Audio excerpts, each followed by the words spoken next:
Salut, on se retrouve près de Lyon dans l'hôtel Europcar ce samedi soir. Vous allez bientôt savoir pourquoi. Auparavant, on parle de cette 14e étape, victoire de Matteo Trentin.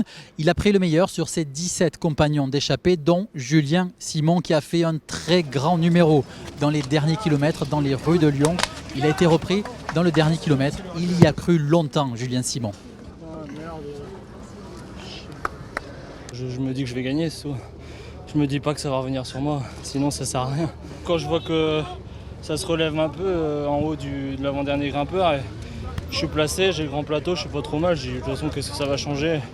Je tente et je vois que je fais le trou tout de suite, j'insiste et puis voilà, je sais que c'est en ville après, si je négocie bien les virages et que je roule bien, il n'y a pas de raison que ça aille pas au bout et voilà, il a manqué presque rien. Quand Albacini revient sur moi, putain, je vois qu'il y a Albacini et un autre gars. Et je le bluffe un peu, je fais comme si j'étais super et puis je le regarde et je me mets dans sa roue. Et j'avais pas trop fait gaffe que ça revenait, je dis là je vais encore le cogner au sprint mais voilà, tout est revenu derrière. C'est que ma deuxième année sur le tour, il faut que j'apprenne et là je suis content de ma journée. Voici maintenant l'interview que nous a accordée Pierre Rolland ce samedi soir avant l'étape sur le Mont Ventoux. Que vous évoque comme souvenir le Mont Ventoux? Mais moi, le souvenir que j'ai, c'est Richard Virenque, c'est tout. Je me suis mis au vélo très tard, donc vraiment, voilà, le souvenir que j'ai, c'est ça, quoi. C'est Richard quand il gagne chez Domo, et c'est quasiment le seul souvenir que j'ai, quoi. Ça donne envie. Bah, forcément, ça donne envie. Après, c'est compliqué, c'est très compliqué, c'est très dur. La concurrence, elle est très très forte. L'envie y est. Après, les gens, qu'est-ce qu'on présente, on verra demain, quoi. Quelles sont les difficultés, j'allais presque dire, peut-être les menaces d'une telle ascension du Mont Ventoux?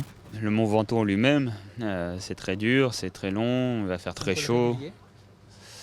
C'est un col qui est très raide. Après, il y a le facteur vent après le chalet Reynard, et on le sait.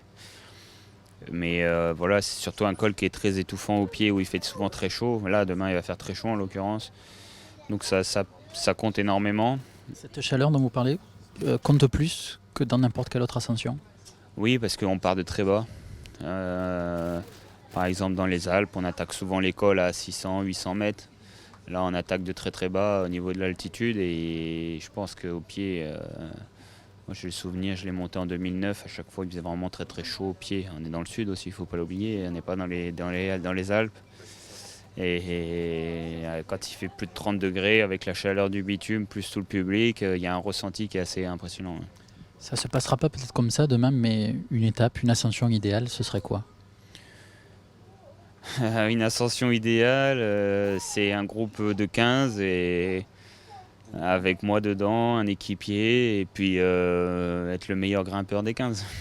Dernière question sur les Movistar. Vous pensez qu'ils peuvent vous mettre des bâtons dans les roues demain? Ça s'est peut-être un peu calmé par rapport à ce qui s'est passé hier, je crois, mais est-ce qu'ils pourraient vous empêcher? Est-ce que Valverde est là encore en travers de la gorge? De toute façon, le maillot à poids, on ne va pas me le donner. Si je vais le gagner, si je vais le chercher, j'irai le chercher. Personne ne va me faire de cadeau, ça je le sais. Après, hier, je pense que c'est des journalistes qui ont à chaud, aller le prendre et lui dire Europcar, ils ont roulé à l'avant, alors que je pense qu'on connaît tous le principe d'une bordure. Quand tu es devant, il faut tourner dans la bordure, sinon tu te fais piéger à l'arrière. C'est tout. Moi, j'ai rien contre eux, j'en ai rien à faire. Ils font leur course chez la nôtre et c'est tout. On vous retrouve demain à 1912 mètres d'altitude, dimanche soir. De toute façon, je serai en haut. Après, où, je sais pas. Merci Pierre. Allez, on se retrouve dimanche soir à 1912 mètres d'altitude dans le Vaucluse sur le Mont Ventoux. Salut!